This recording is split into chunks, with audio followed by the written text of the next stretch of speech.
Hello YouTube, hello FFR fans. We've got, as you can see, an Iron Goal Heavy Metal Championship ranking match between number 16, the Commissioner Guda, versus the Defender of Melman, ranked number 17, Darkmoon. This is going to be a special match, let me tell you now. They have agreed to do a 3-flag race. It is going to be 3 flags: Chaos Rush, Chaos Rampage, and then the 2020 Spring Tournament Chaos flags. So you're going to see 3 different flags. I'll explain them as they're going. So we're going to be in for a ride. Basically, it's going to increase in speed as they go through these 3 flags. Chaos Rush is the quickest, Chaos Rampage is a little bit quicker, and then Chaos, the 2020 Chaos flags will definitely take a little bit longer. So it's going to be interesting to see how our runners adapt to the changes. For you out there that don't know this voice, my name is Darkmoon, and I will be doing the broadcasting, doing a little bit of the commentary,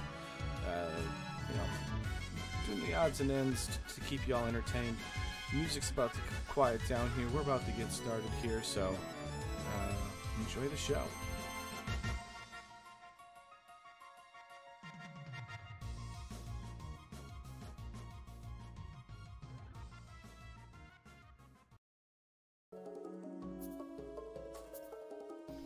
Alright, as we can see here, they have done a 4-force party. They have 1 none, so we are going into this with only 3, but they've got available nuke at level 1, lock 2 at level 1 also, so great spells for the black magic instantly. Nuke, obviously the strongest non-elemental or strongest spell in the game. And the best part is it's non-elemental, so it doesn't matter about resistances or any of that. Basically, it goes up against your MDEF, so great early spells for our runners here. What is Chaos Rush? Well, essentially, we get a cool airship, as you can see on Guda's side. He'll be able to take that.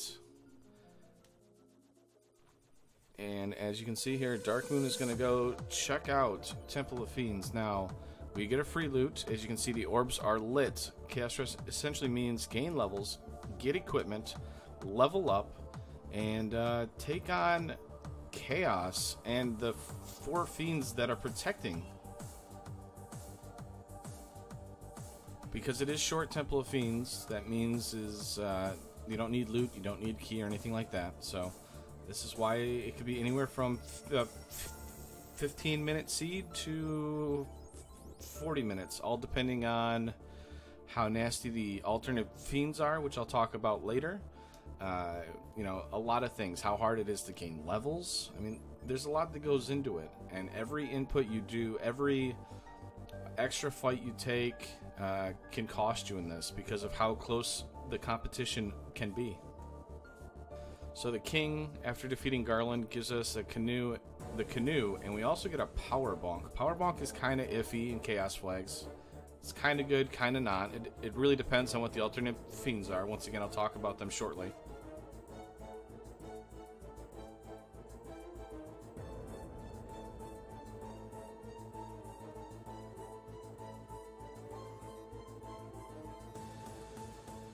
So we're getting our first look into Matoya's. We got a katana and some money. Katana, not very useful here, since we have a black belt and a fighter, so can't really use it, but we can sell it for money.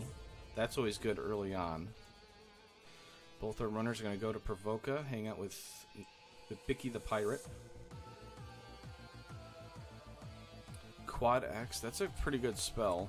Lit 3, not bad. Fire 2, okay. I mean, with Nuke being there, that's definitely a lot better. Light axes are actually very useful. I will talk about it why right now is, so with alternate fiends, one thing that can be very dangerous about alternate fiends is you don't know what you're going up against. You have 4 selections. You have the Fun Dead, which is essentially 2 liches and 4 phantoms. The 4 phantoms basically are your heavy hitters on attacking, they have a high crit chance generally, and they bully all your light warriors, while Lich is just sitting in the back, casting generally. The next one would be the Double Dragons. It'd be Carry 2 and Tiamat 2. They're known as the Double Dragons because essentially they have new sprites in the form of a red dragon and a blue dragon. That one can be pretty dangerous too, but that really depends on how they end up rolling. Another one is Warmech and Friends. That is 6 Evil Men and 2 Warmechs. We already know how dangerous Warmech can be in general, but then you add on 6 Evil Men. Yeah, that could be very terrifying because Evil Men can hit very hard sometimes, and if they roll spells, you know, that's a lot of enemies casting. And then the last one, of course, is one that's kind of unique in a way. It's called the Peekaboo Chaos. That's what I call it, or Hide and Seek Chaos, basically, or Whack-A-Mole Chaos. Essentially, there's one Chaos that is a Garland sprite, and then there's 8 Garlands that are all in that boss section, and Chaos is randomly generated in one of those, or placed, every time you take on this battle. So you don't know where he is at any point until you've actually attacked him. So that one can be generally, or is considered probably the easiest. The only time it's really tough is when Garland rolls some nasty spells. Or if Garland, you know, takes a bit more, or a couple more hits than usual. Now, interesting here is we've got Guda going into the volcano. Darkmoon probably finds one of the greatest things to find early on in Chaos Rush. Since it's the vanilla turn-ins, that crown actually leads to the key. So we get 20% for finding the crown. We get another 20 for the crystal. Another 20 because we get the herb. And then we get another 20 for the key. So that's 80% extra experience. And the key leads to Canaria Castle, which could potentially have another incentive item. So that's 100% extra experience we're getting just by, what, a minute and a half turn-ins?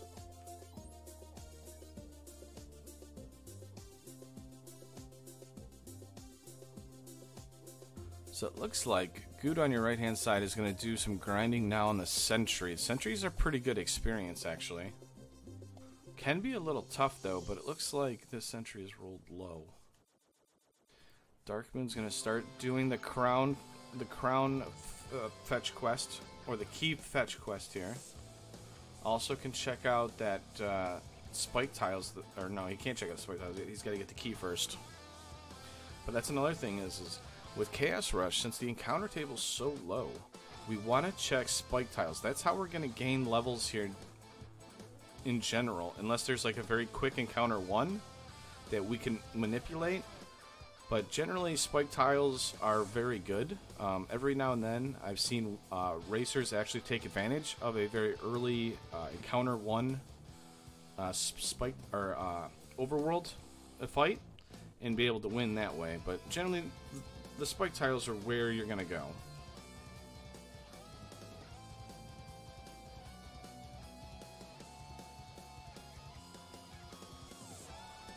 Now, the good thing about Guda's way of doing this right now is he's got early money. He's got early levels. He's got early money now because he's been killing those sentries. He can buy stuff. What I mean by buying stuff, you can buy equipment. You can buy those light axes. You can buy pro capes. You can buy pro rings. Opal bracelets, I believe, are available for sale, or gold bracelets if you absolutely need to. So with elite armor and caster gear available in the shops, there is plenty of things that he can buy right now and be ready to grind up and go into Temple of Fiends. Unfortunately, now the only difference, like I said, is Darkmoon, by doing this key quest, is going to get a lot quicker levels now.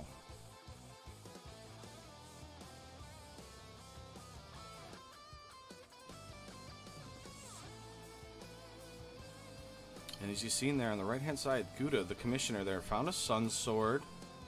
I mean, that's, you know, a pretty good weapon for a fighter. Basically the best weapon besides the Masa to equip. White shirt is available. That is an elite caster item. And casts Invis 2, so 1,000 gold for a white shirt that casts Invis 2. Very helpful. Dragon armor. Look at that. 2 light axes and a dragon armor was found in Elfland Armory because of that key. That is actually really good. And he's actually going to sell those light axes. I don't like to sell those light axes. If you run into the Fundead, being able to cast those light axes actually helps to take out the phantoms and Lich. So anybody that can't cast magic, you want to be able to do as much damage as you can to those phantoms, because sometimes they can roll a lot of health. And when I mean a lot of health is they usually have high absorb or higher absorb and high evade of some sort. So they're not, or they're very tanky. So something to look forward to. Having a fire spell is also very helpful when going into Temple of Fiends Revisited for the first time, just for the fact of how dangerous Fundead can be. Guda's done some shopping. Gonna go hop back into Volcano for some more grinding of that sentry, it looks like. Looks like he's pretty content with the sentry grind at this point.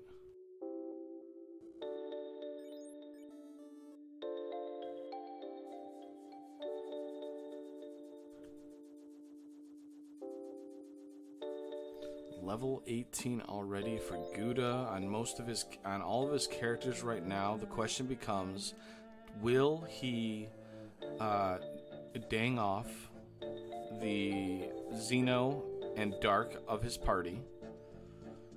So basically what that means is, will all that experience go on one player, or will he continue to split the experience between 3 characters? It's one of those things. So you'll see here the experience difference between Darkmoon and Guda. So Guda's earning about 3,000. Darkmoon unfortunately white. So this is one of those things where Guda was able to get to some of those early levels, was able to take out that sentry. Darkmoon not as lucky. So he's been set back because of it.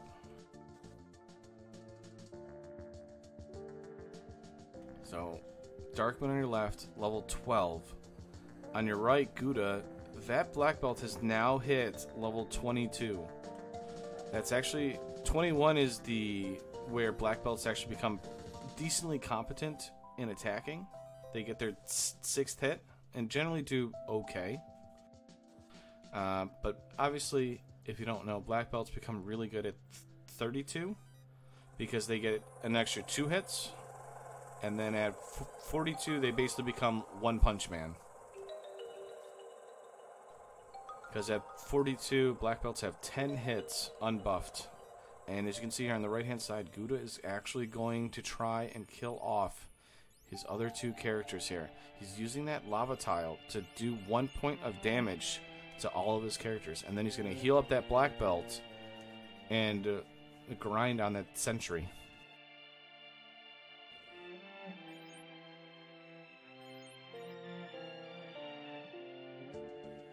Looks like he's going to do a couple laps around the volcano here.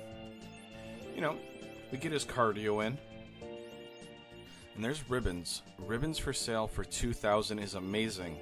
If you don't know what ribbons do, is it's a helm slot armor. It only has 1 absorb, and you think, wow, that's pretty useless, right?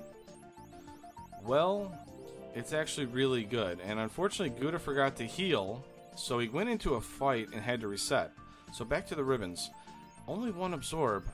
It's not useless though, because it gives you resistance to every element. So you lack the absorb, but you gain resistances to everything, which is amazing because it basically halves the damage of every elemental spell, or it gives, or you know, prevents things like Bane, Crack, you know, that kind of stuff. Obviously, there is a 3 in 256 chance of those hitting because of the way Final Fantasy was coded, but in general, you are safe from everything.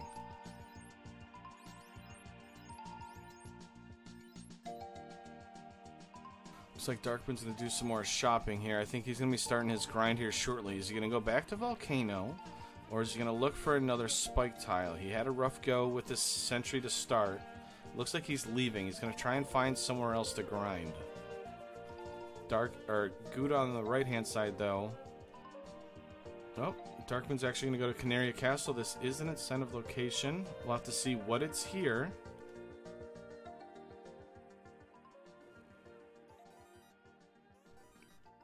If it's the Masa, that's a good find because that helps to... There's Masa. Okay, so Darkmoon now has an easier way of leveling up that black belt early. That Masa obviously is the best sword in the game. The base damage, maybe not crit wise, but base damage is the best sword in the game. And every light warrior can equip that, so now Darkmoon can put that on that black belt and can do a solo grind a lot earlier than how Guda could. It looks like he's still going to look for some items here. Interesting. More light axes for Darkmoon. I think he's found 3 or 4 light axes already.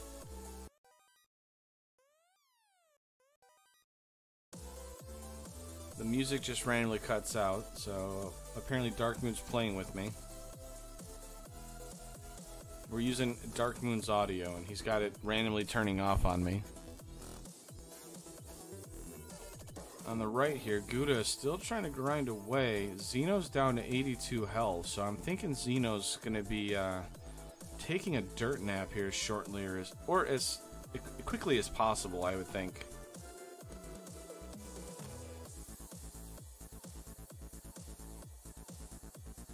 He's killing off the sentries, but at the same time, he's hoping that the sentry will kill off his light warriors. But he's already at level 27. Now, a lot of things, if you've ever watched a Chaos Rush, it is on the YouTube here for anybody that would like to see it. The Chaos Rush is on there, so you can take a look at it. It was from last year. A lot of runners did early dives, you know, early 20s, and were able to beat the game because the fiends rolled low. It's something to try if you want to try and win in a race setting. It'll be interesting to see if either of these runners try it or if they're going to go with the safer approach and go with higher levels.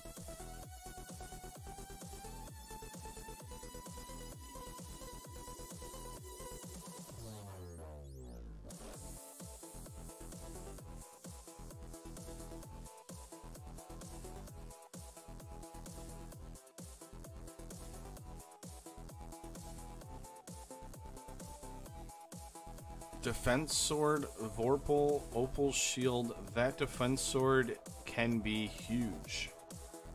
Cast ruse, which is basically 2 casts of invis. So that gets us closer to evasion cap a lot earlier, which is very good against phantoms. 4 fire tile isn't too bad experience wise. If they go down quicker than a sentry, this could be good for Darkmoon. It looks like he's pretty happy with it. So that was 6,000 experience just off of those 4 fire elementals, and they went down in 1 turn.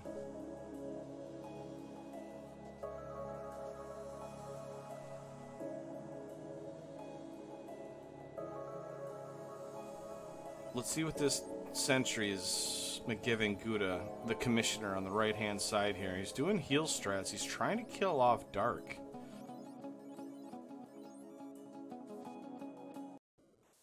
Trying to get that experience over to the black belt. He doesn't want to share that experience anymore. Alright, the black mage is down for Guda. The power leveling of that black belt has started. With 1 character, he only got 8,000 experience. And this is why that early crown can be so crucial. Darkmoon with three characters is getting about 6,300 experience shared between 3 characters.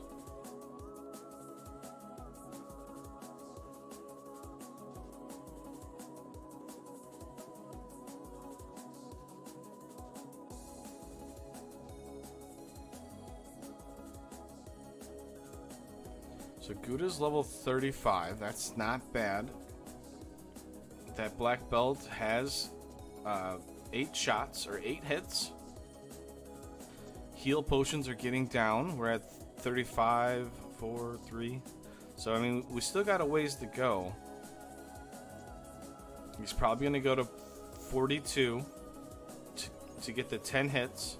Darkmoon has left real quick. Gonna go back in, grind some more. We ran out of spell casts. I would think Guda's gonna probably start the dive in about 3 minutes. I would say 3 minutes, just because what he's gonna do is he's probably gonna have to buy some stuff. You don't need a lot of heal potions in short Topher. You don't need a lot of heal potions.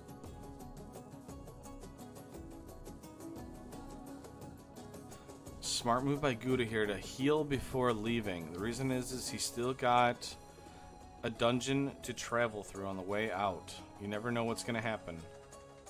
I know there's low encounter rate, but anything can happen. It's better to save, better to heal, than to lose all that grind time. And you can see it here, Guda on the right hand side making a play, going to go to Canaria here. I think he's going to buy a couple things and try and dive down.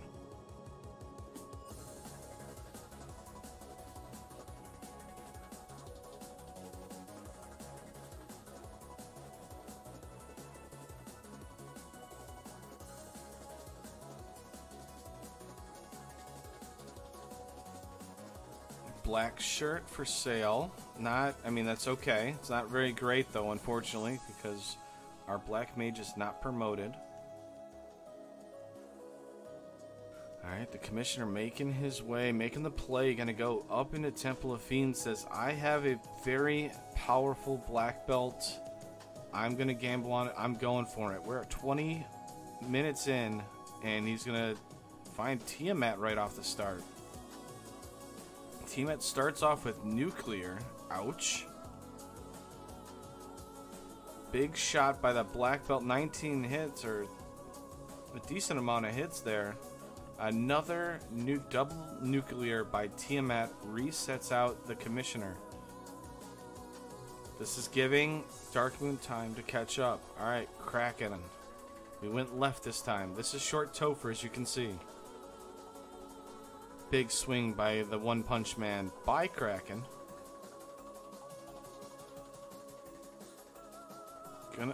So it's Kraken 2 and a Carry 2, and both of them are down. Alright, now we can go and talk to Garland. Decides to take the outside route. Alright, here's Garland. What is the chaos fight gonna be? 4 different options right now.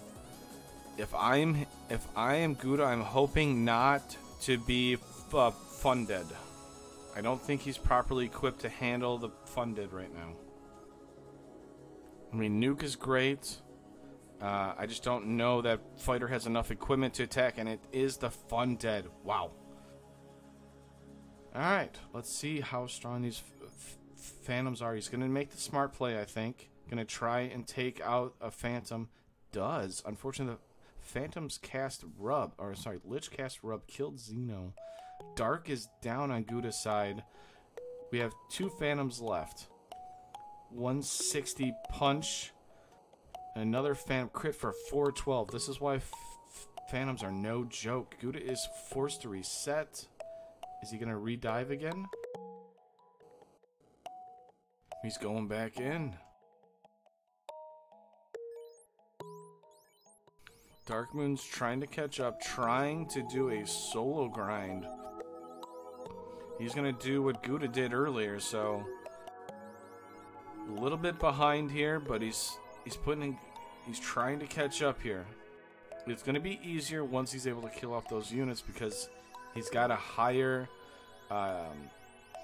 key items, which means higher experience per boss fight. But he needs to go here. Guda's going a second attempt. He's already made his way over to Chaos again.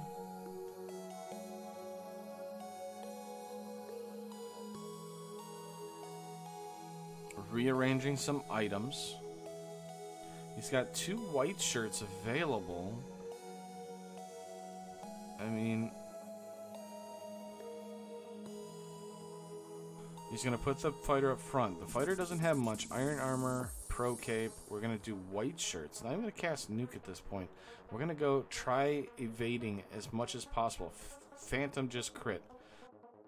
Oh, Xeno's health is just being drained at this point by those phantoms. Big shot by Guda's black belt. Takes out one of the phantoms. We're trying to get max evade. Another white shirt comes out. That is 3 invis casts. Black belt's single-handedly destroying the phantoms here. 4 invises. Xeno's down on Guda's side. A big shot by the phantom there. Does almost 300 damage. 1 phantom remains. That's 5 invis casts. We are almost evade capped. Guda looking decent here. Oh no, he's gonna power. What is he doing? I think that was a misplay. Stun hits the black belt. The misplay might cost him here. Quad X comes out. Dark. Guda's black mage is down. Black belt is stunned and is wiped out. Wow. I think it was a misplay with the power bonk. I could be wrong, but that cost him there. You can say whatever you want, but the stun is a power word. That means if you have under 300 HP or 300 HP or less, it will hit unless you have resistances. That black belt had no chance. It got under that threshold and got stunned. It probably wouldn't have been so bad, but with that 1 phantom up still, he paid the price and was wiped out. So we're making a 3rd dive here. So once our runners are done with this flag or this seed, they will then move on to Chaos Rampage instantly. If Darkmoon still hasn't completed the Chaos Rush, he has to complete Chaos Rush, then go on to Chaos Rampage. So the winner will be whoever finishes the 2020 Spring Tournament Chaos Flags. Round 3 against the Funded pack. So far, Phantoms have missed. Oh, I lied. There's a big shot 308 crit. Bunch of rubs coming out. Alright. Bad turn order there, but we finally got some white shirts out and active here. Oh, we're going to cast nuke. Oh, what a big shot. 406 by the Phantom there. Destroys Xeno. Greg's by himself. Greg was not able to kill the Phantom. Oh, no. We're at 367, 170, or 195. Big crit by the Phantom resets Guda again. This is why the Funded, folks, is very dangerous. The Phantoms just punish you and punish you. You have to be... I mean, when they roll that high, you gotta take them out. You gotta get evasive stacks as quickly as possible, too, if you can. You gotta hope that your top slot character can just absorb some shots. A defense sword is probably a good buy. You know, they look like they have almost 700 HP, so with only having 1 nuke caster, it's going to be really tough to get through this fight.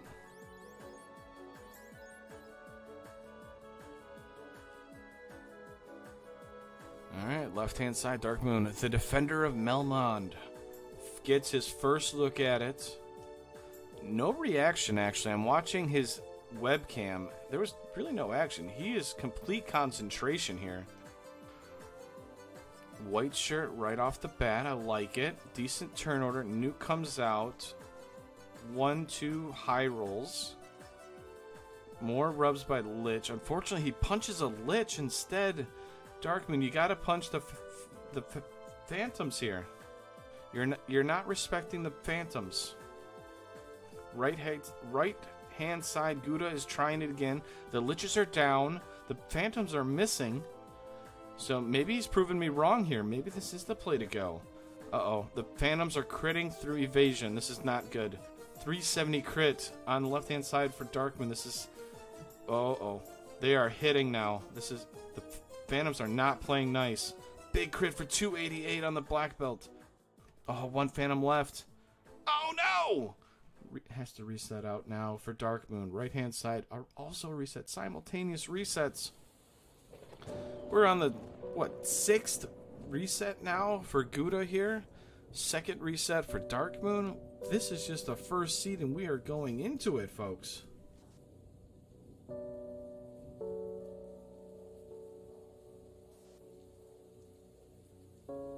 Kraken basically being a speed bump. Carry going to be a speed bump also here. Carry really a speed bump. The fighter was able to one-shot it on Darkmoon's side. Alright, 2nd attempt by Darkmoon. What's he going to do? Oh, Guda actually had to reset out on the carry fight, so...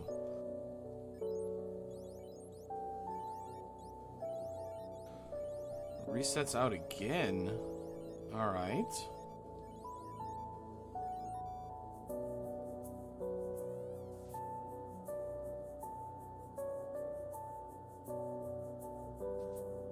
Some bad luck here for Guda. Unfortunately, on the left-hand side, Darkmoon already lost his fighter, lost his black mage. He's only got a black belt at this point. He's doing more defenses. He's hoping to get evasion up higher. We're at 267.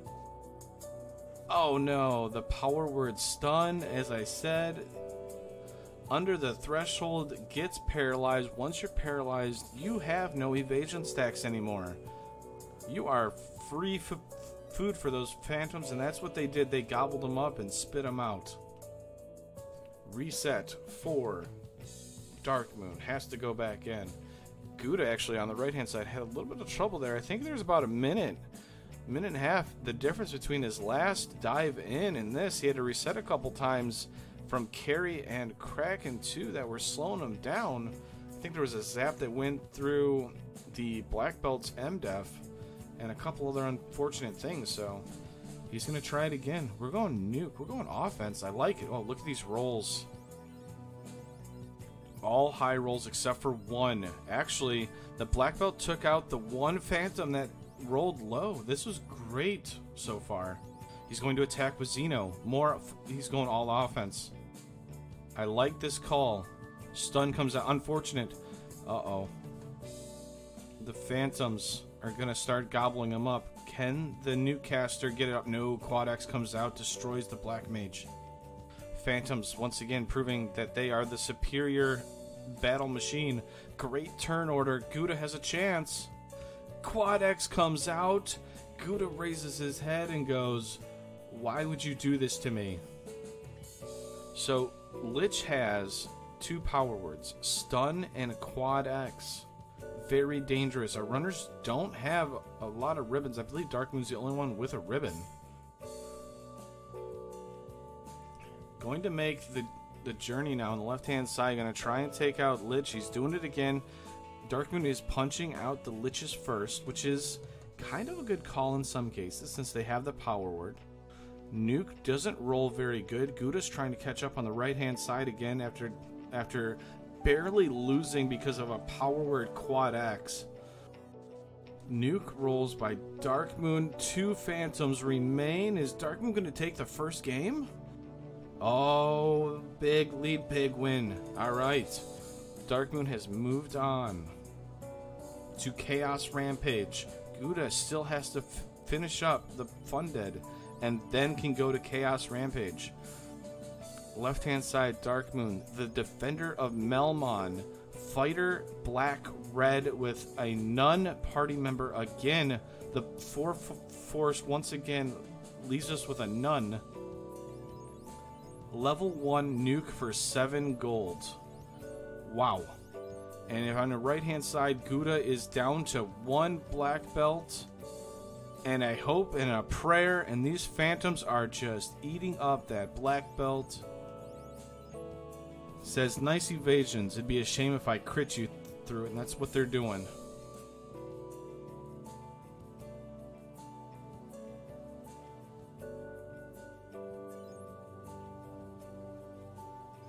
Guda finally leaves. That is, what, 10 minutes that he's been trying to go through Temple of Fiends, the short Temple of Fiends. Finally decides that he needs to get some gear. He's gone to find some gear now. The one on your left, Darkmoon, he's on Chaos Rampage. Similar, we have the early floater. With Chaos Rampages, we actually have to defeat the fiends now. To light the orbs, we need the key. I'm sorry, it's still short Topher, so we don't need loot. We don't need the key. Technically, but it could be hidden behind something. There are no loose items. There's actually one dud location, and you can actually count it as 2 dud locations because the ruby is not required. Since a Titan's Trove is not incentive, it is not required. Darkmoon here looks like looking at the flags of Chaos Rampage, getting it set up on his side. Guda finds the defense sword for 14,000. That is pretty useful there. Like we said earlier, raises your evasion twice as effective compared to Invis 2.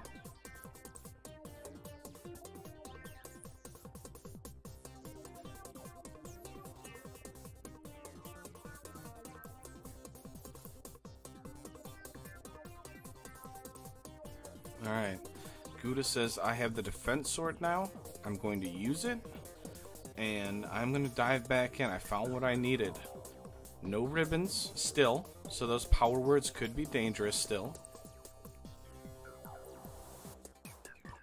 Crack comes out. We managed to evade it. Alright, Kraken is down on Guda's side. We're going now to carry 2. Trying to catch up Darkmoon here. Can he do it this dive? He needs to make up the time now. Early lead for Darkmoon. On the left-hand side, he is on to the Chaos Rampage flags. Was actually slower into Temple of Fiends, but was able to use the defense sword and white shirts and be able to overpower the Fundead. Guda was in earlier, unfortunately was not able to, didn't have the same amount of equipment and was punished for it. Also had some bad luck with power words. Nuke comes out. Decent rolls on the Phantoms. It's a good start. I'm going to do more Nuke, more defense sword. Phantoms are swinging. Xeno's down on Guda's side. Oh no, that black mage is down. We're at 392. We're above the power words. Phantoms are missing. This is a good sign here. Only a crit can kill us. Fire 3. That's putting us in danger here. Uh-oh. We are in power word range. If these liches decide to cast a power word right now, Guda is resetting. Hopefully the stops out. I think we're coming around to power word here. Well, one lich remains. We got turn order by lich. Guda is now officially through, going on to Chaos Rampage with Darkmoon that's already there. He just reached Provoca. I'm gonna say hello to Bicky the Pirate. So, Chaos Rampage, now that all of our runners are here, they get a free ship, free airship, free bridge, free canal. It's still alternate final boss with short Temple of Fiends, so once again, loot and key are not required.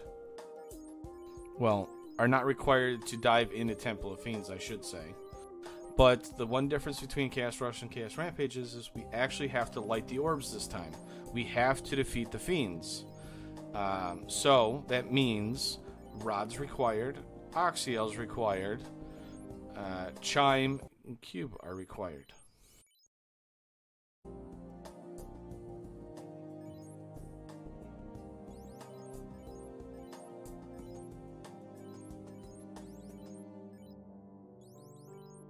Guda finds out that Black Magic had a sale of a bargain-priced nuke. Somebody must have misplaced the best spell in the game and only charged 7 gold for it, so heck of a price.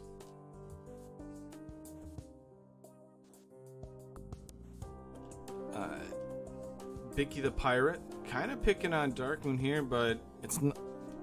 Thankfully, it's not unsafe pirates, so they're not casting anything. Actually, it is unsafe pirates is on, but they didn't roll anything deadly, so that's kind of good there. It's always entertaining when 9 pirates are casting in a blizzard or thunder or something like that. If you were watching this video, and I appreciate you guys watching this. This is a YouTube exclusive. The commissioner, ranked number 16, Guda, up against the defender of Melmon, Darkmoon. He actually got that from a solo black belt match, Iron Goal match. Basically, he was in Melmon for about an hour trying to grind. It was a solo black belt match. It was a 3-way battle. Darkmoon, Gregley, and Will Bloodworth all decided to do a solo black belt match, and they clamped the enemies and all this stuff, so it was really tough, and Darkmoon basically spent an hour trying to grind levels in Melmon.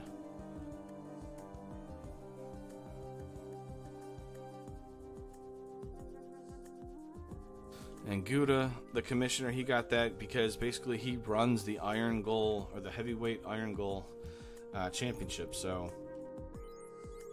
we appreciate everything he does. And Darkmoon on the left-hand side does a lot of our layout artwork and works with a lot of our broadcast partners, Speed Gaming, Randomania. So both of these runners deserve a lot of praise and a lot of thanks for what they do.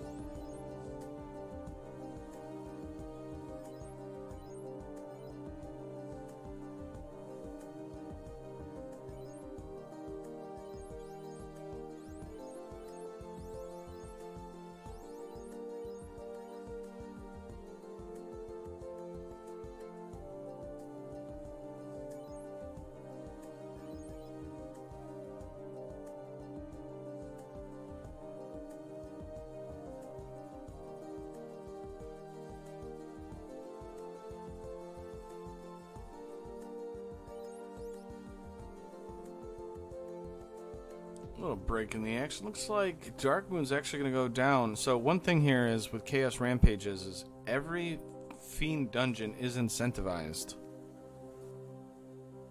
Earth, Volcano, Sea Shrine, Sky. So with that early airship, we're allowed to go into the volcano. That red dragon chest that is above Carrie's room on his floor is actually incentivized in Volcano. So it's a long dive down, but there's a lot of treasure chests along the way that Darkmoon can check, along with checking these spike tiles. Saber tigers and tigers are probably not something you want to run into. Generally have high crit chance, and can generally punish you at these lower levels. And he decides to run into them again for the fun of it.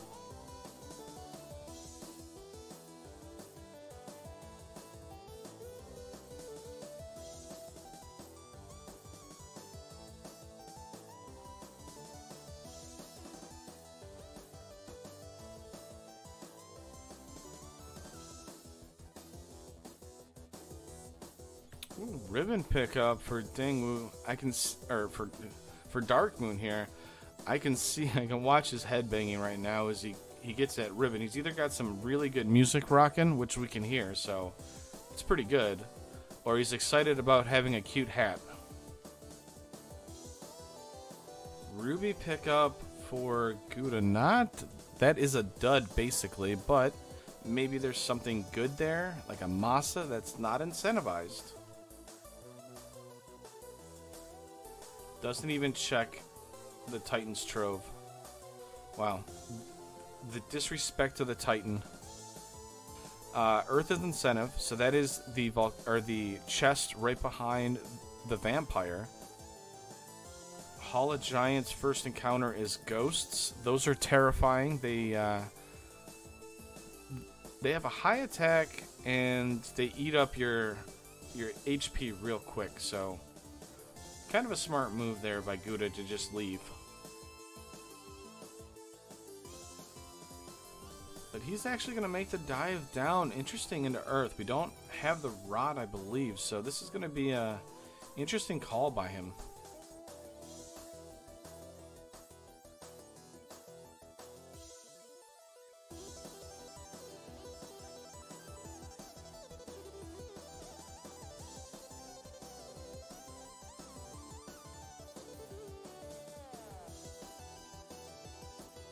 So, Guda on the right dives down to the volcano, leaves the one easy treasure chest. Gur Ogres are gonna start whacking away on Guda, not doing a whole lot, but poison touch.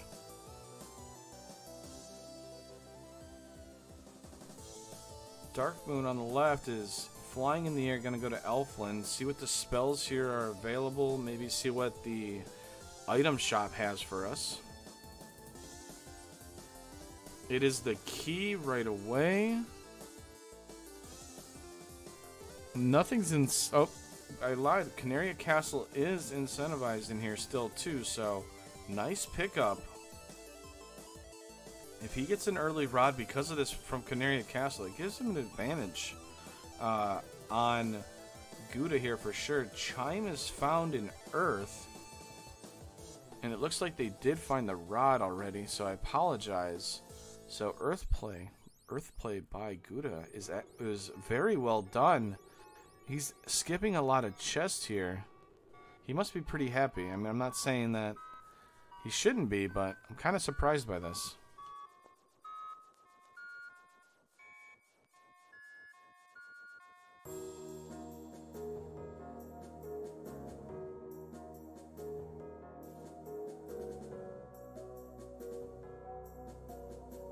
Another character on Guda's is poisoned. He has no pures. Left-hand side, we're raiding Cardia Castle's treasury. We find the slab. That's pretty good to find.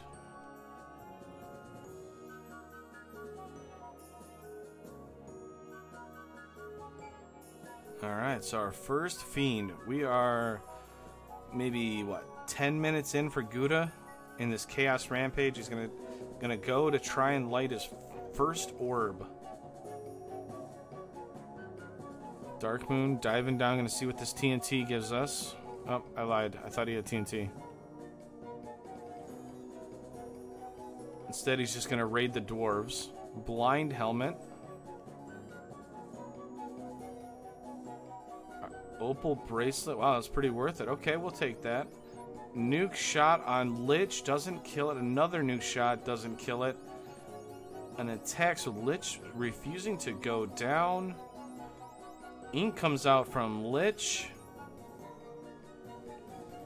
This Lich has got to be going to... There it is. First orb lit by Guda. For this Chaos Rampage flags that they have just gotten into. Darkmoon had the early lead. Guda has been cruising. Got the first orb lit. Darkmoon's been doing a little bit more exploring, it seems. We'll have to see what his plan is. He's checking a lot of free chests. There's nothing loose, so it's kind of weird for him to do it, at least in my opinion. But at the same time, who knows? Maybe he knows something I don't know. Ooh. Tyro and a Werven. or a Werevin. So, good amount of experience. The Tyro's worth a good amount of experience if we can kill it relatively easily. Looks like the Tyro rolled pretty high though. Took a couple turns. It wasn't too bad. Looks like he's gonna eat some meat here.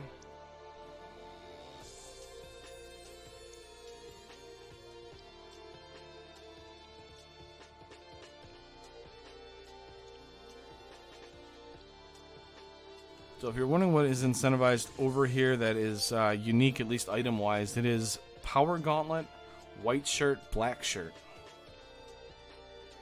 There are no loose under these Chaos Rampage flags. 1 dud location. 2 actually, because Ruby's not required.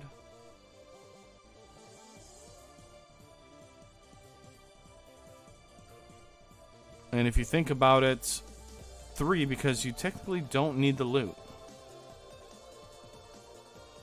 But you get that for free, so you don't have to worry about the loot. There's either the white shirt or the black shirt from Guda. Adamant leads to one of those shirts, we don't know. Oh, well, okay, we found both the white shirt and the black shirt here. The dwarves were crafting cloth shirts.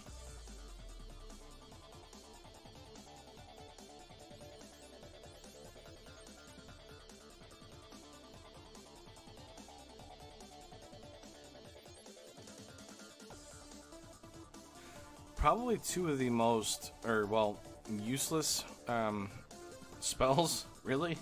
Blind doesn't really do much. Darkness doesn't do anything. And the power word is not very good. Because if you can paralyze them, you might as well just quad X them at that point.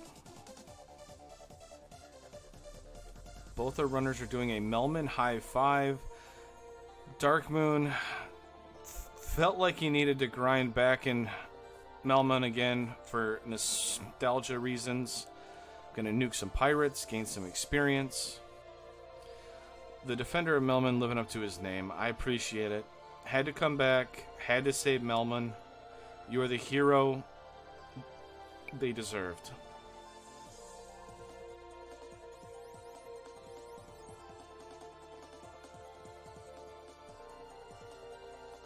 Alright, Darkmoon.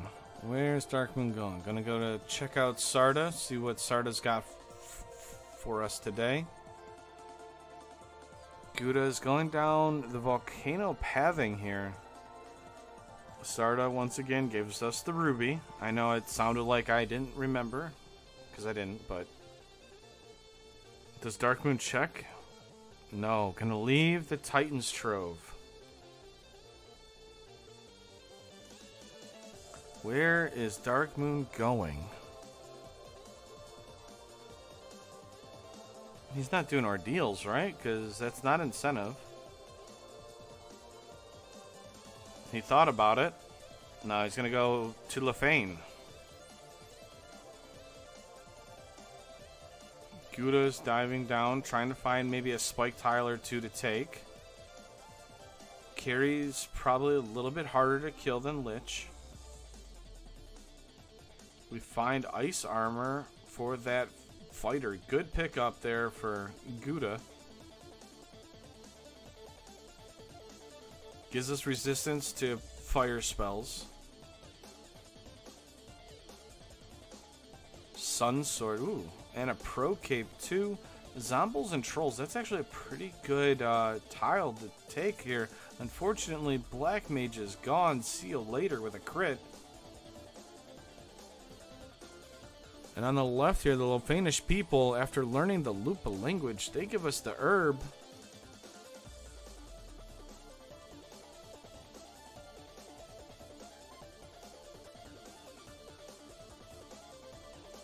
More gear we can't equip until after promotion lock.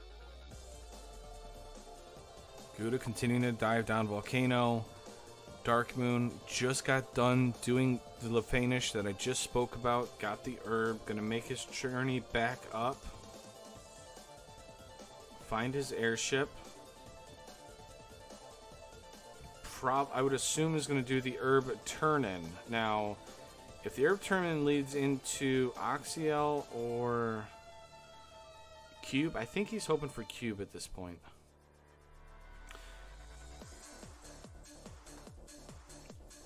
I would say I'm hoping for Cube because if he does Earth, then he can do the floating castle right away.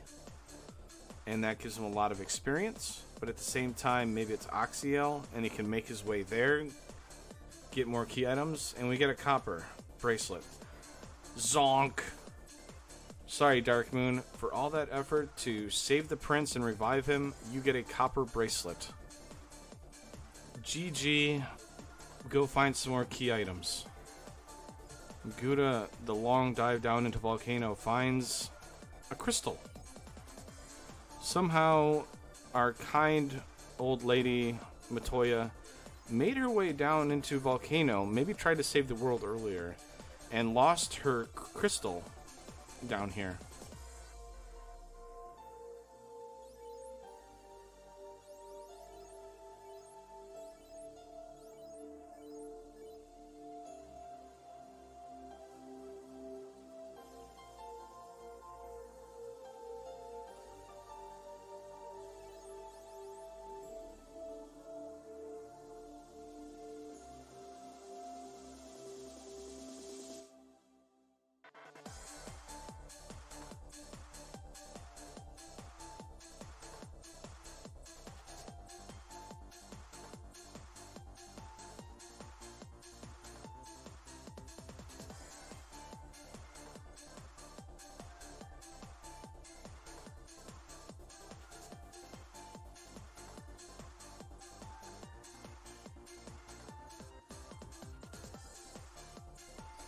Alright, Darkmoon, left-hand side, making his way down into the earth here. We're going to see what the rotting earth looks like. We got bats in the way. Oh, bat, please.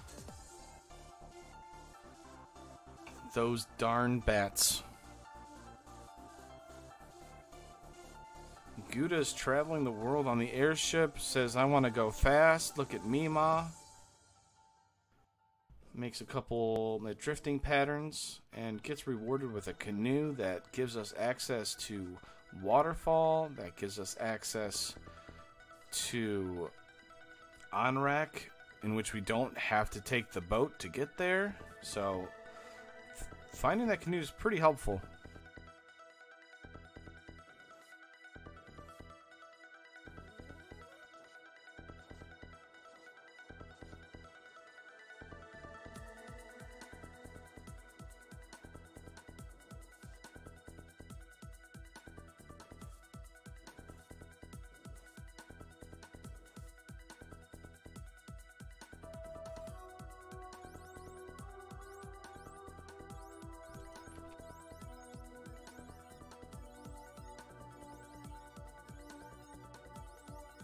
Guda's still flying around.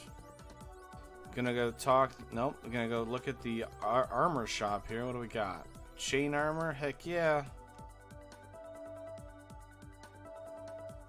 Guda decides that he's gonna try and be the savior of Melmund also. Says that I'm up against the, quote, the defender of Melmund. I am going to try and be as cool as he is.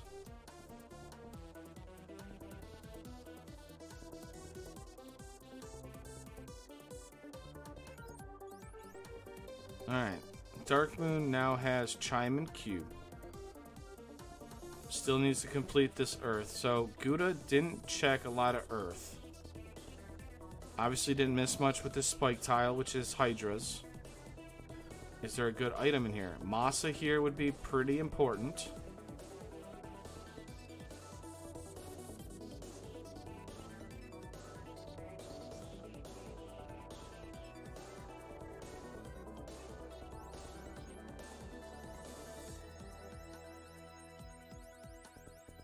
The Lefanish people, we know, gives the sweet, sweet herb.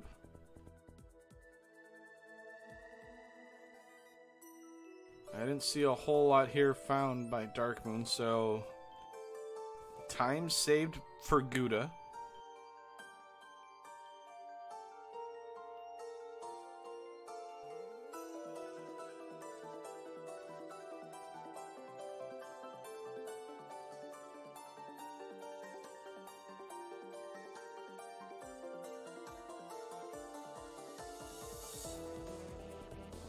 Darkmoon's getting closer to Lich. Decides not to check those 3 chests there. Says, not worth it. Bat acts like it's going to be in the way. Gets out of the way. Very nice of it. Guda on the right-hand side. Going to make the journey down, or up, I should say, into the Mirage play. Sky, sky, sky, sky, sky, sky, sky. If you're crab cakes, that's what she's yelling right now. Guda is listening and is gonna go. Hey, look, it's the ever gorgeous blue dragon in the dungeon in a random encounter. Good source of experience there. Lich, on the other hand, showing that it is not a pushover, or at least will take shots. It's like a punching bag.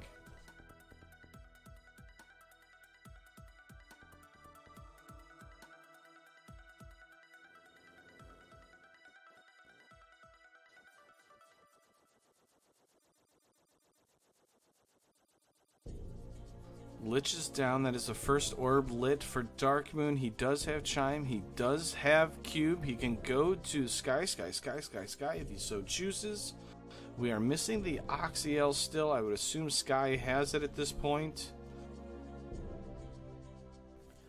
Darkmoon doesn't know that since he hasn't done Volcano yet.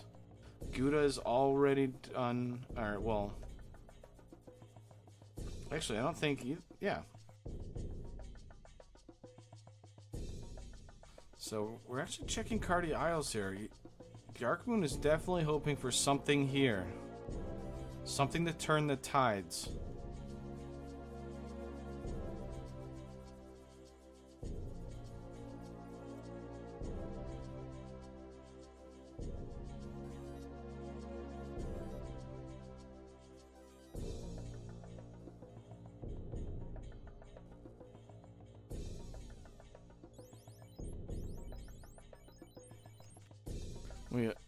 Ooh, Aegis Shield picked up. That's not too bad for Darkmoon. I wouldn't say it's exactly worth it, but it's not bad. We're still hoping for the tail. Good on the right-hand side looks like he's going to do a running grind on Skyfloor 2. Gonna check out these chests. I like this play. High experience fights. Generally well worth the time and effort. Get some levels as we're going while checking some chests.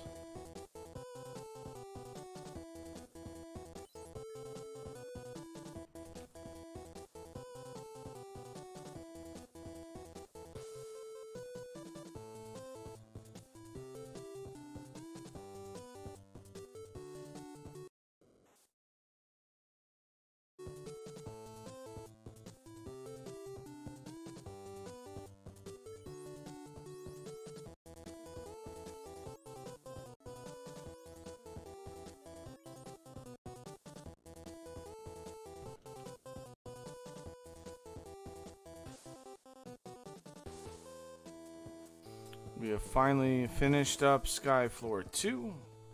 Oh, Rockles. That's a decent amount of experience there if we can get good turn order, which we did, but they rolled just high enough. Another nuke shot sends them away. Darkmoon has decided to go Mirage also. Checking some chests here. Definitely the one that's checking a lot more chests compared to his counterpart Guda.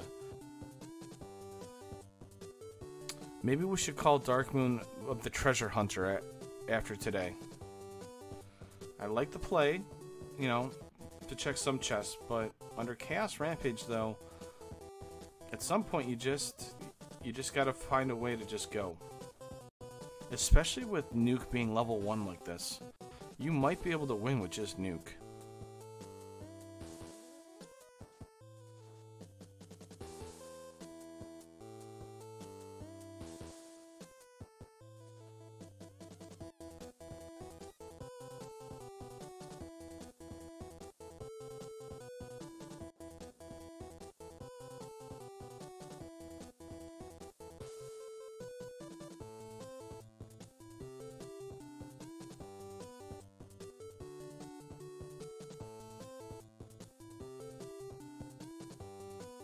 We're down to a red mage. Guda has wiped. Oh no.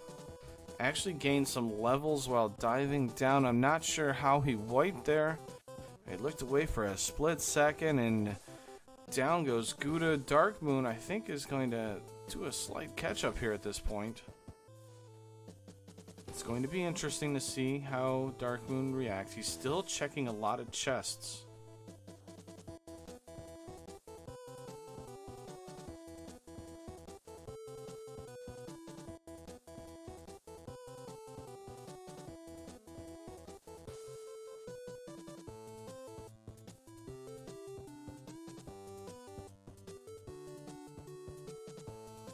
Oh, Guda, we're gonna have a less than greater than high five.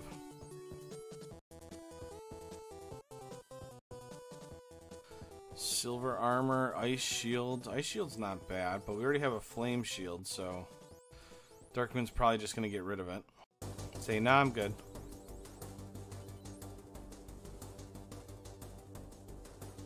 Oh, wow.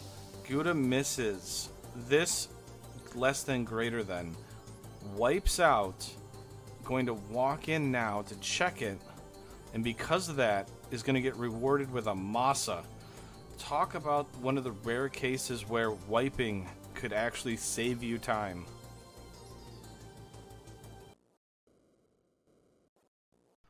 So both our runners have masa essentially evened up at this point, except for Guda has 2 orbs lit, Darkmoon only has 1.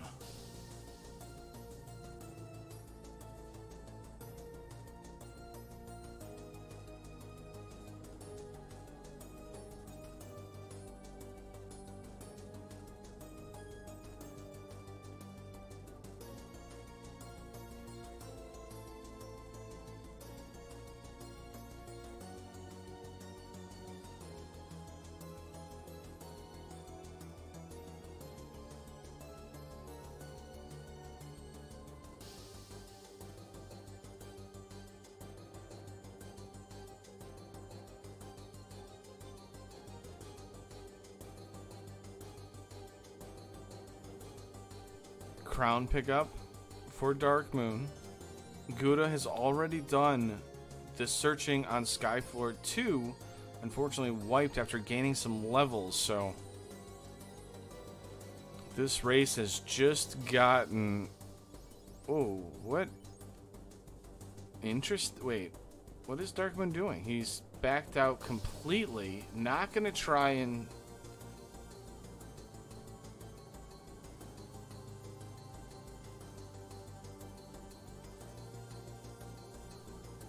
Wait, what? I don't know where Darkmoon is going. I don't know why you would leave. This is not... Unless he thinks it's Chaos Rush still. But you can't enter the Temple of Fiends without lighting all 4 orbs. So this is an interesting call by Darkmoon here. Darkmoon's a little bit higher level. The stoned fighter for Darkmoon is kind of annoying there. Good thing we brought a couple softs.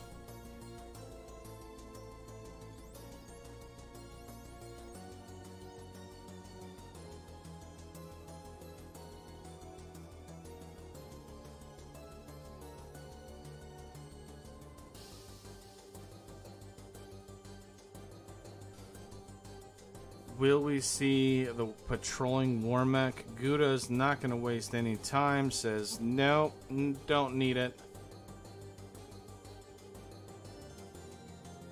Going to go to light his 3rd orb. Guda has now kind of taken the lead at this point. With Darkmoon's play of leaving Sky. See, it's an interesting call by Darkmoon here because he was already there. He only has to defeat Tiamat. There is no Warmech here, unless he thought it was required Warmech. Then I could kind of understand it. But you found Masa. You are almost level 30 with your characters. Warmech shouldn't be that hard. And basically first turn Brack for Guda lights his 3rd orb here. So Guda's off to a commanding lead. I say commanding, but it's a 2-orb light. And, I mean, for Darkmoon to catch up, that's still 10, 11 minutes that he's got to spend to get through 2 dungeons here. Actually, maybe 5, 6 minutes because he's already halfway through Volcano, so... I mean, a lot can change in 5 to 6 minutes, but...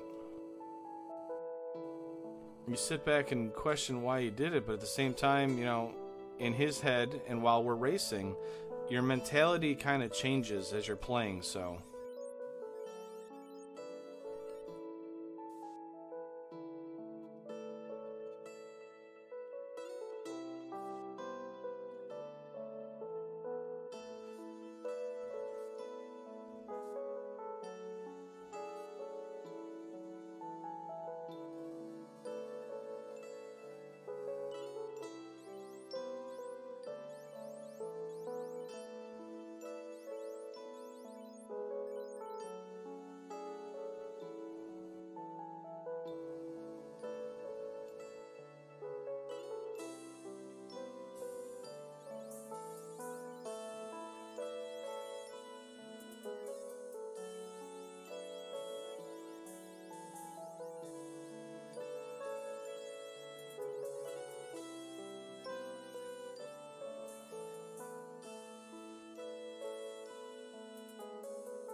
Carry on the left-hand side. Probably should be taken out pretty quickly. 3 hits for 55. Wow, Carry.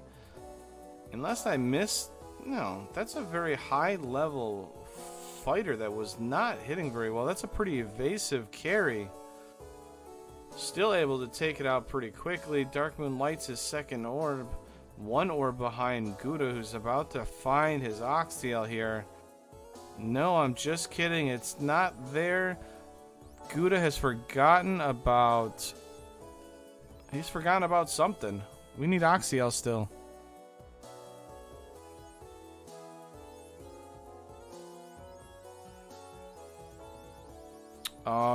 Is it the shop item?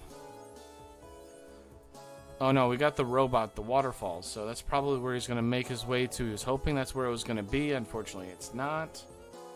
Waterfall has the Oxtail. So, waterfall is required.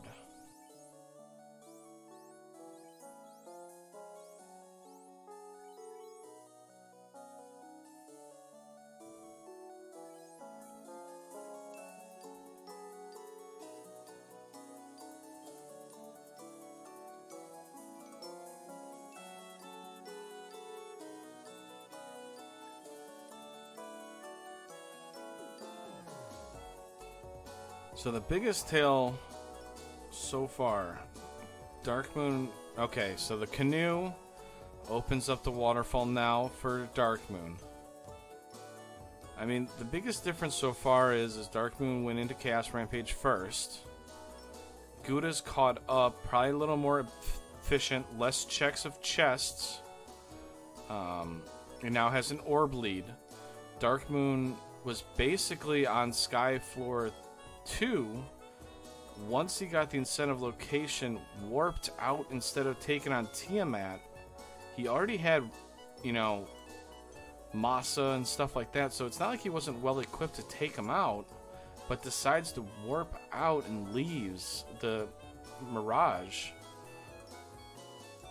Meanwhile, Guda does it, and that's how Guda has the 1 orb lead now.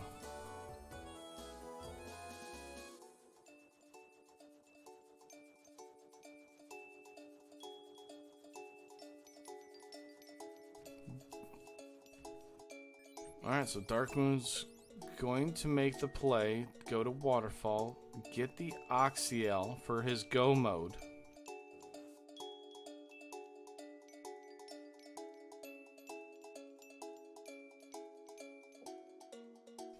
Guda on your right hand side, the Commissioner, going to dive down, get in a Temple of Fiends go mode himself. I just call it that.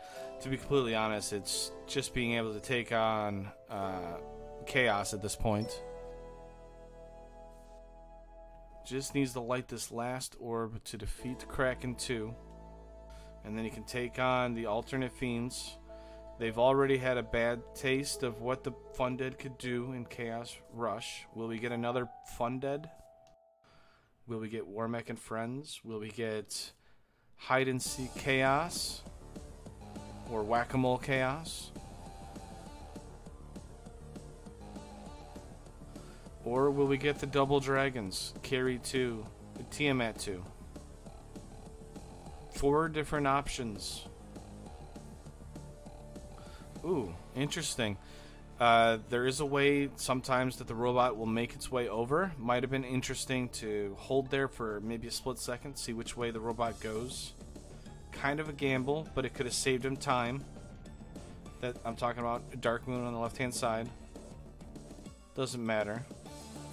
It might have saved... Yeah, see, the robot made the left. He would have been at the doorway. He would have been able to just warp out, but looks like he wanted to check the chest anyways.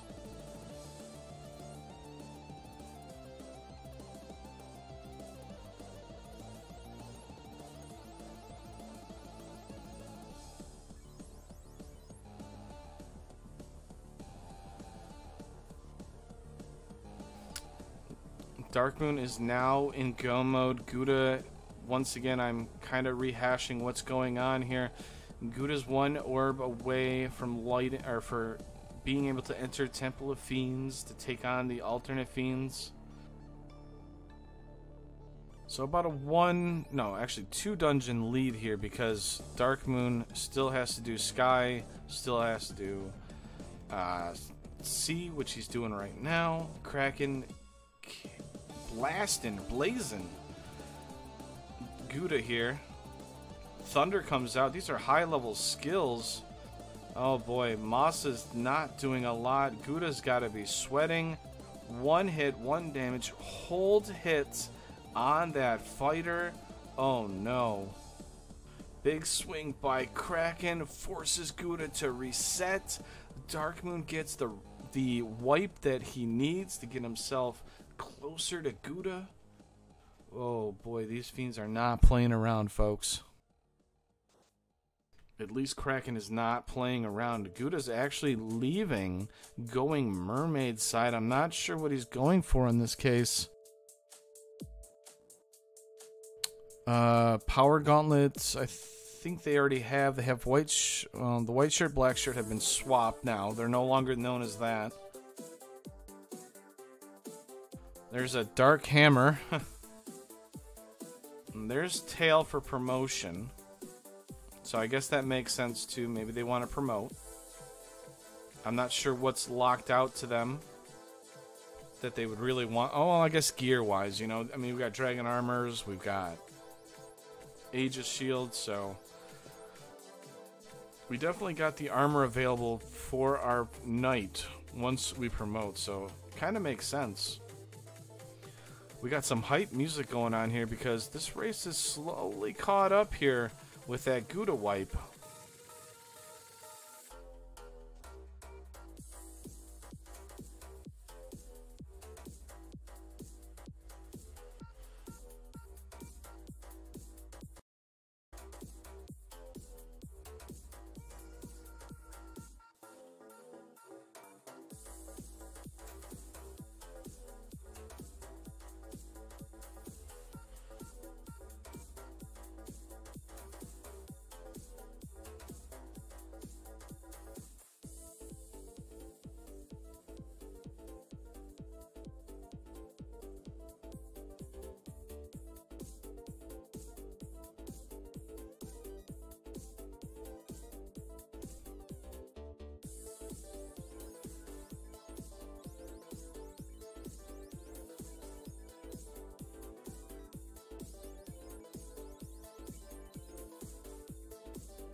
Alright, so Darkmoon made his way up to Kraken here.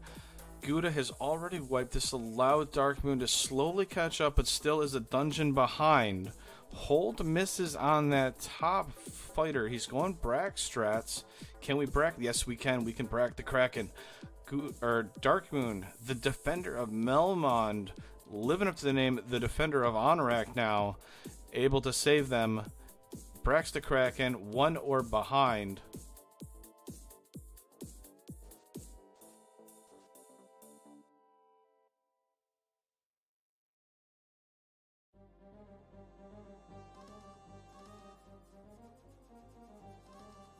Alright, Darkmoon's gotta do the sky floor.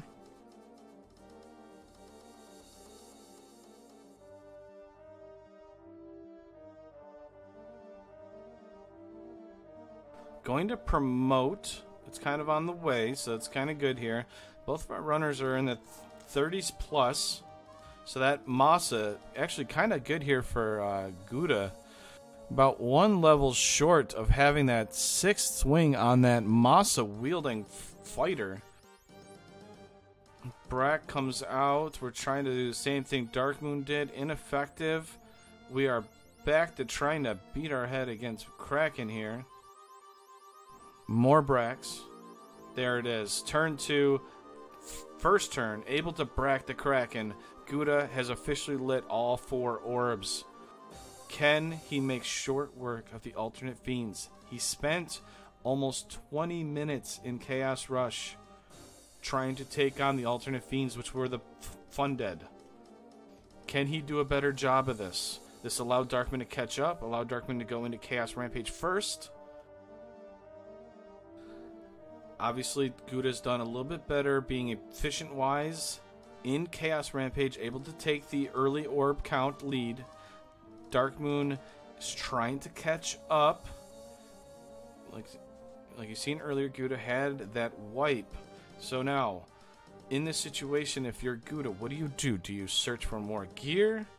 Or, more spells to get yourself situated? Or do you make an informational dive and see what the fiends have, the alternate fiends have?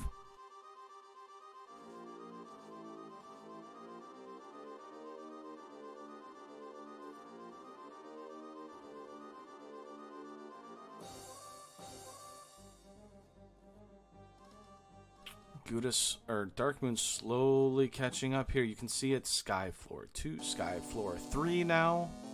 We're in Sky Floor 4. Oh, it's getting close here. I think he needs a couple wipes from Guda here in the alternate fiends.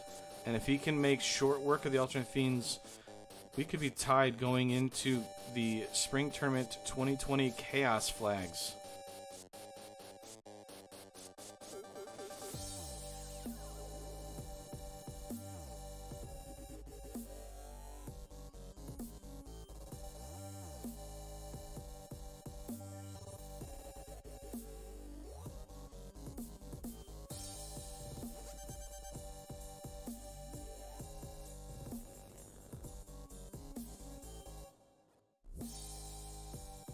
Sky Floor 5 for Darkmoon trying to catch up. We have found Lich, who's got Nuke right away. Guda survives.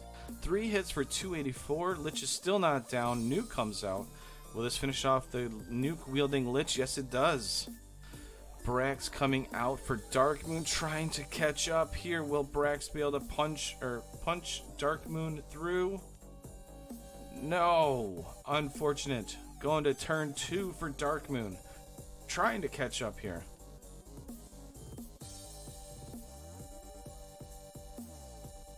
Broken into pieces. Alright, Darkmoon is now officially lit. All 4 orbs. About a wipe away. Early wipe didn't oh my goodness. Darkmoon with the cojones does not save after defeating Tiamat. It's fine. Looks like left side in Temple of Fiends is Lich 2, Carry 2. Carry hits decently hard. Lich has first turn Nuke.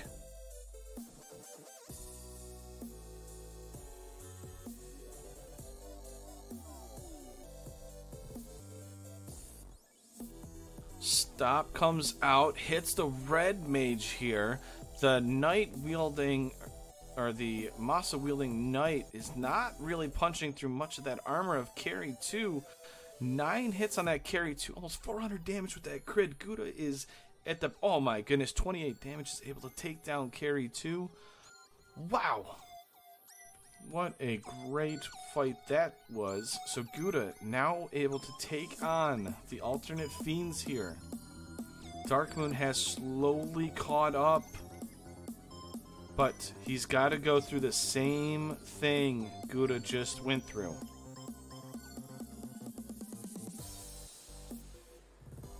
Went left side also. Lich has first turn nuke, but all of his light warriors are nuke safe. High roll. Oh my goodness, that high rolled on every single one of his characters, and on the right hand side the alternate fiend is double dragon. Carry hit hard. We have not seen what Tiamat does here. Invis 2 comes out.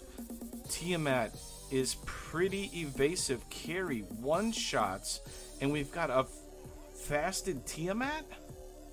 Zap comes out, kills off Guda. He's forced to reset. We are now on the left-hand side here. Instead of going after Lich and Carry, Darkmoon, as soon as seeing the nuke from Lich, resets out, goes on Carry side. Kraken says, "Are you sure you wanted to do that? Because I believe Lich is easier."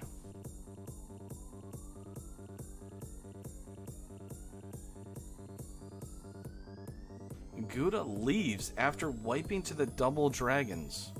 Going to check out Cardia Isles. Interesting.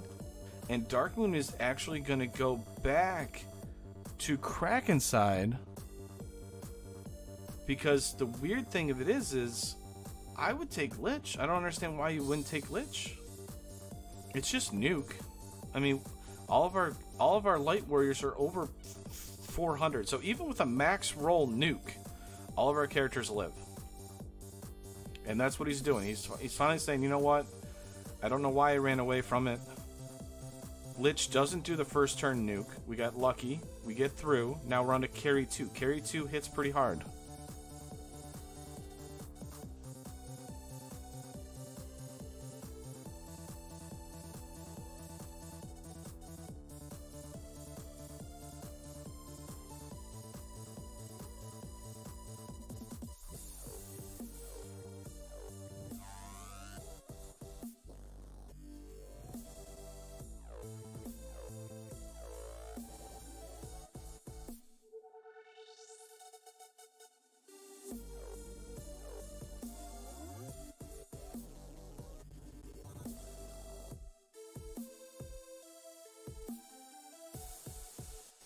Carry goes down. Darkmoon gets his first taste of what the double dragons bring.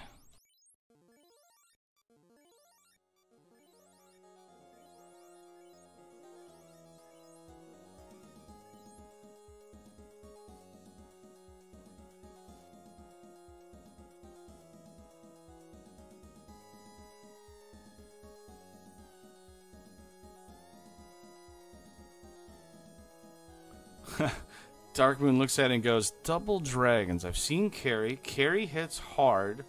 Tiamat I wasn't able to get to because Kraken 2 basically wiped me out twice. Carry with Zap hits 2 of the 3 warriors. We are Red Wizard only. Darkmoon puts his head down and says, "See you later. I'll be back for you." So double dragons, very, very hard at this point. They hit hard.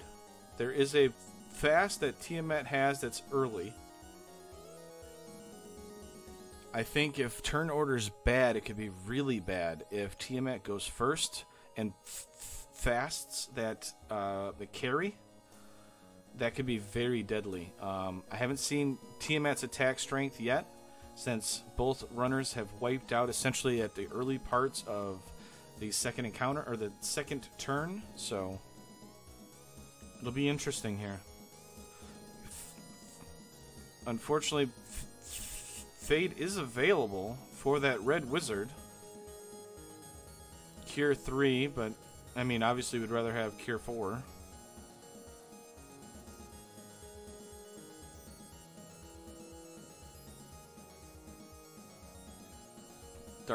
So Guda's grinding some more levels in the 40s with Bicky the Pirate out front.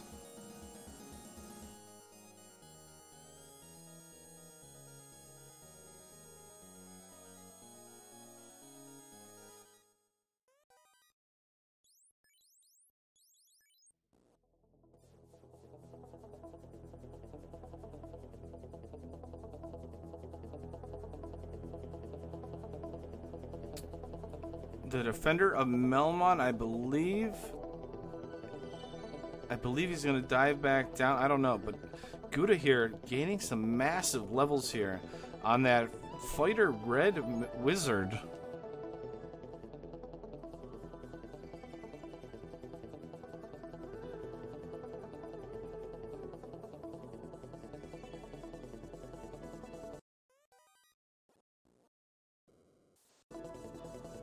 So, Darkmoon, the man that basically started Chaos Rampage first, fell behind by the, see, that's the reason why I was like, I don't know why you have to be afraid of the nuke off the start. That's fine.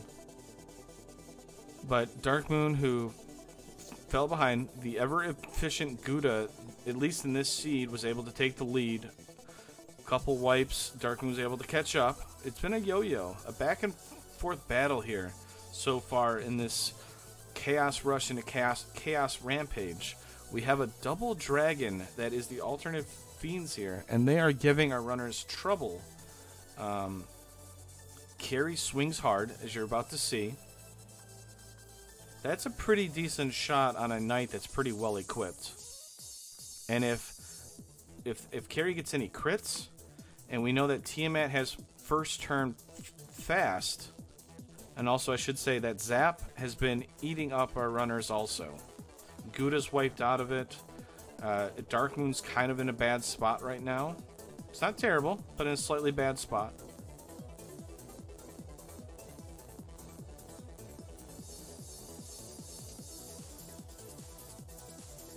Oh, the knight is down to one knee. 93 damage, is able to punch through that decently armored Carry. Darkmoon's going to go for round 2 against this alternate fiends.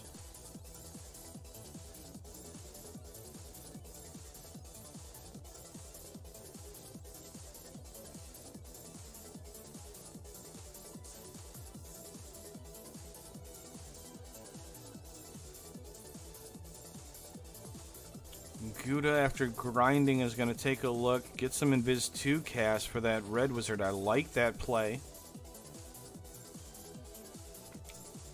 We need to be able to... We're hoping that the little extra M-Def that we've gotten will be able to save most of our Light Warriors. Wall is level 2. I kind of like that play, too, to get Wall out there. Good turn order. Nice Wall. Nuke comes out. Carry swings. Doesn't kill the bottom red mage, red wizard. Carry swing. Okay.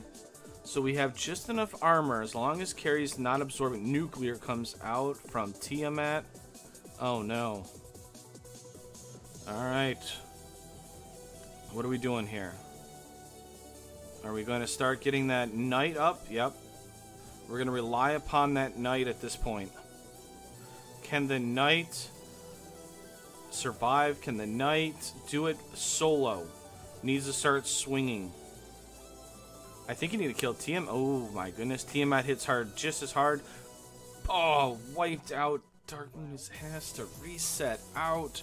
Guda is diving back in. Lich, hello, goodbye. See you later in the next time loop. That's a level 48 knight.